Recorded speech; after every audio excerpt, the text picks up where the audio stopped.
G Fuel presents the next mission, Mission Zombie Apocalypse. It's time to kill the undead and win a chance to blow shit up with a real freaking tank. Live the game. Enter at GammaGamers.com for a chance to be a part of this unprecedented competition. This is Butler with ESFI World. I'm here with CJ Snyder, a.k.a. Viscant. How are you doing right now? I'm feeling good. Feeling pretty good? So let's work ourselves backwards here. You just played CJ ShowStopper in the first of 10 and you won. Mm-hmm. How is this feeling for you? Is that really good? Did you really? I expected to win. I mean, I'm not, trying to be a jerk or anything, but I expected to win. I expected it to be a little bit easier. Like before the match, I called 10-5, and it ended up 10-7, and it was actually it was either like 6-6 or 7-7, something like that. So I kind of got myself into a little bit of trouble early on, sticking with the classic team, the Wesker Hager Phoenix team. But that set kind of showed the power of me having two teams. Right. In the beginning, I started with the 0 team, we went about even, and then I went to the Hager team because he was getting a little bit too aggressive. So, Hager stops your aggression, and I ran off a few real quick. And I was like, okay, well, I'm going to stick with this.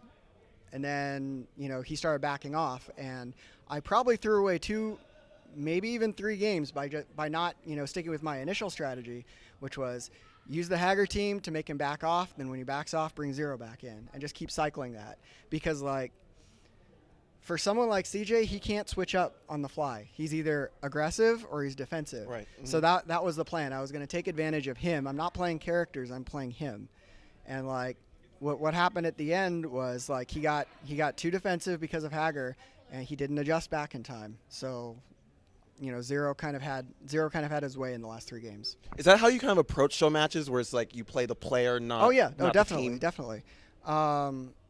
Because flat out, his team beats each of my main 3 teams: the Wesker Hager Phoenix team, the Zero Doom Phoenix team, and the Virgil Wesker Strider team. His team is a heavy favorite over all of them. 7-3, if not worse. So the only way that I'm going to win that is I have to take advantage of him. I have to push him back when I want to play defensive. I want to make him think that he has to be defensive when I want to be defensive. And I want to make him be, aggressive when, I want him to be aggressive.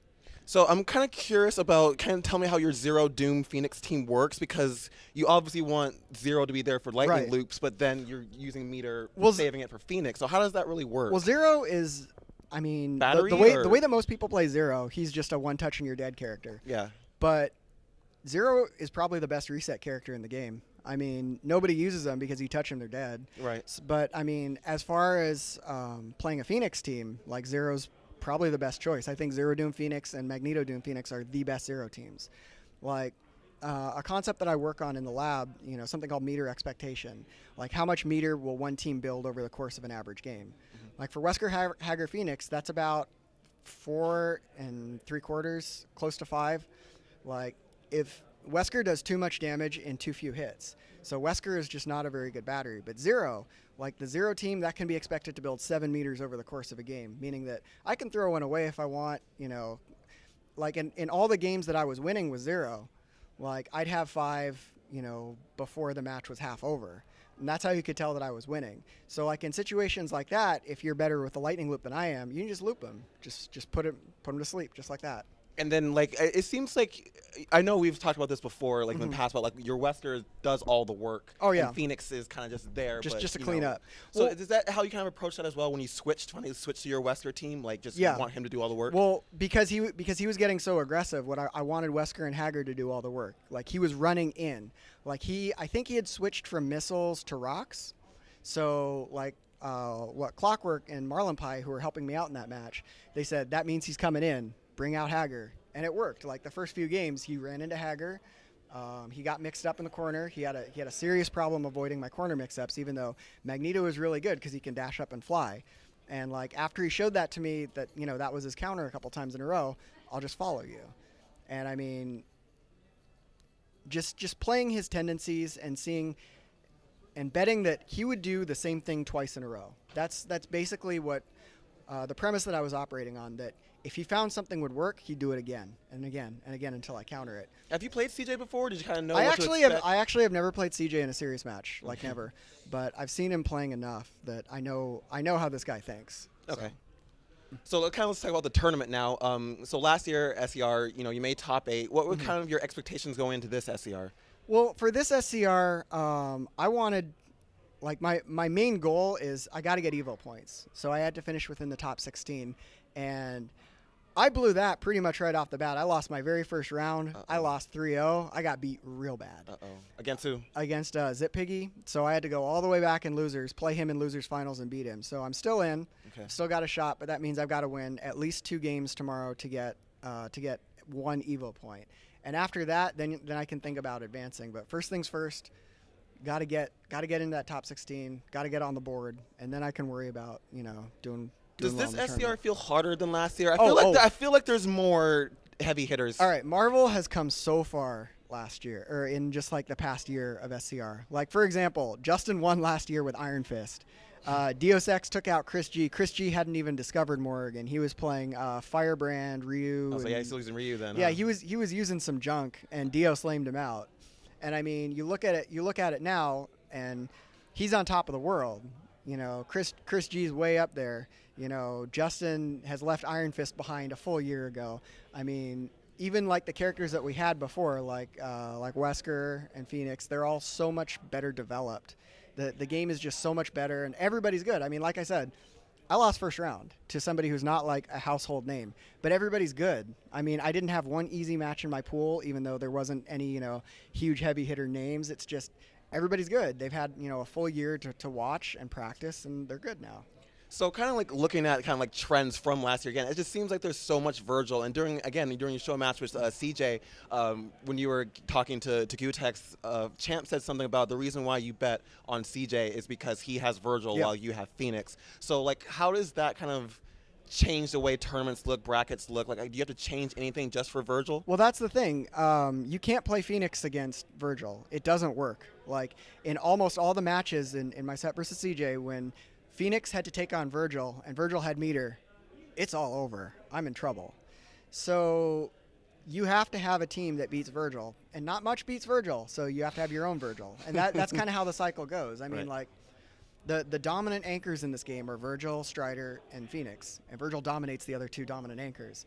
So you got a problem. That means that, like, in games that are very close and come down to anchor versus anchor, the team with Virgil is always going to win.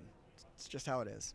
What kind of things did you do to prepare for this SCR specifically? Did you watch any matches? Have you been studying up, practicing something new specific for this tournament? Well, I've been trying to work on my zero. I mean, like the Wesker Hager Phoenix team at this last year, that was a real team. That was my team. This time around, it's a counter pick. It's something I can't depend on because there's too much that beats it. I mean, it had a hard time against CJ's team, and think about what kind of a time I'd have against like Chris G.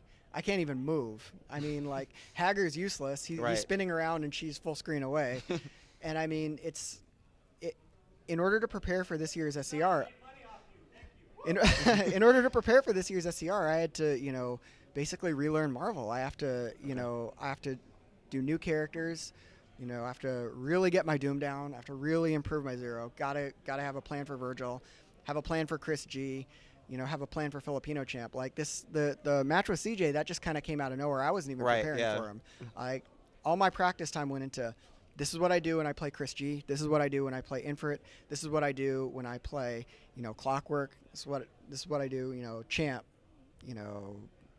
Marlin Pie, all these other players. CJ wasn't even in my top 10. I didn't even think about, what am I going to do if I have to play CJ? Who cares? I'm just going to play my game, and I believe I'll be better, even though he has a better team.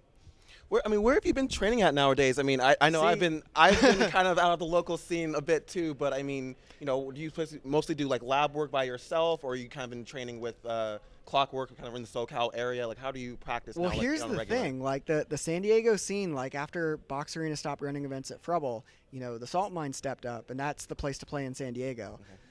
Unfortunately, they run their events on Mondays. I haven't had a good Monday in forever. I mean, I work for myself, so Mondays are the days that I have to plan out my entire week. I have to plan out, this is what I'm going to do this week. This is how I'm going to do it. So I don't have time to play video games on Mondays. Okay. So like they've been in operations for, I want to say, at least 6 months. It might be closer to 9 months. I haven't been once, and I feel terrible about this because, I mean, I love Marvel. I want to play. I want to hang out with with people who I consider my friends. Yeah. I've never even been. So, I mean, I do most of my work, playing online, doing training mode. And, sometimes I'll be able to come up to the run back on Thursdays. But even then, it's like once a season, basically. I mean, I really just don't get to play that much. Like, the best experiences for me training-wise are here. Like, in the Broken Tier booth, I got to run a set with Noel Brown. I ran a set with Infrit. I ran a set with Fnatic. 5-6 other people who, just came in and said, hey, I want to play you. And, I mean, I got so much more experience this week than I've had, in like 3 months. So, I mean, if I want to be at the top level of Marvel again, I got to get out more. I got to, go out and play more people. But it's just been tough for me lately. So, I mean, looking back, I mean, almost last year, I mean, you're with Broken Tier now. Kind of tell me how that relationship is going, how it started, and where you can expect to go with Broken Tier. Oh, it's going great. Like, they picked me up right before final round last year. And, Koogie's been helping me get out to events. And, I mean, that's exactly what I need. I mean, because before I've been a player who I don't really travel unless it's somewhere I can drive to, even in areas that I can drive to. I've never been to NorCal Regionals. This was my first final round. This was my second season beatings. This was my first UFGT. It's my first NEC.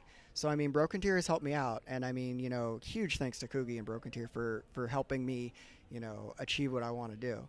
And, in the new year, we're looking to provide more content. I mean, we're recording matches as they're going to go up on the Broken Tier account on YouTube. Probably the matches that I talked about, as well as like what Marlon Pie and Clockwork are doing.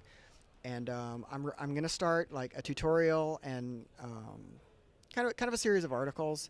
I post mailbags and tier lists on the blog. Are you still active on SRK still? I am if they'll fix their site so I can actually post. Okay. Like the last few times I've tried to post, the site has eaten it every time. Like, screw this. Yeah. Somebody wants to hear from me, they can go on brokentier.com. I don't care. For sure. But yeah. So I mean, I'm sure next is final round for you. That's probably final round. The next Road to Evo event is NCR, and I mean I've never been. Gotta go. Right. So there's that. I'm gonna try. Hit up the salt mines this Monday. I'm going to make my first debut there. I'm going to try and be a little bit more active in the run back scene. But as far as big events go, yeah, the next one is going to be final round, and we're going to take it from there. Okay, so I have 2 last questions for you, probably the most important. Okay. Number 1, how's your novel going? Oh, my God. All right. So I managed to finish things up. The first draft is actually complete. It's in the kitty. Okay. I've got digital copy. I've got 2 hard copies. I've got one that I sent to my brother like 100 miles away in case my house burns down and my computer burns down. Okay. This is how paranoid I am. And for those who don't know, what's like the premise of this story? I'm writing a zombie novel. I love zombies. Okay. And I know the market is oversaturated, but I think I have something unique to say. So starting in either February or March, I'm going to start actually editing it and, just breaking it down and building it back up into something that other people might actually want to read. Because my first drafts, like the first draft I write of anything, even like, video game stuff, it is rough. Like, I just write stuff as I think it, and, I'll go back and edit, and there's, the word like, because I say like a lot. So when I type as I'm thinking, Shout out to San Diego. It just keeps going in there. And like, random profanity as I'm thinking and getting frustrated with myself, it's all in there. So the editing is going to be big. Like, I feel like the editing is going to take up most of my 2013, and hopefully after that, in 2014, I'm going to look to start, getting it published and moving forward. And then lastly, for the record, so everyone knows in history, what is your full nationality? All right. I'm 1/4 Filipino, 1/4 Cuban, 1/4 German, and 1/4 Irish. See, that's okay. Nobody would know that. No one would know that. That's why now it's on the internet forever. Any final shout-outs you have? Shout outs to, like I said, shout outs to Broken Tier. They've helped me so much this year, and I'm looking forward to working with them some more in the future and having a good relationship. Well, thank you, Jay. Good luck tomorrow. Thank you.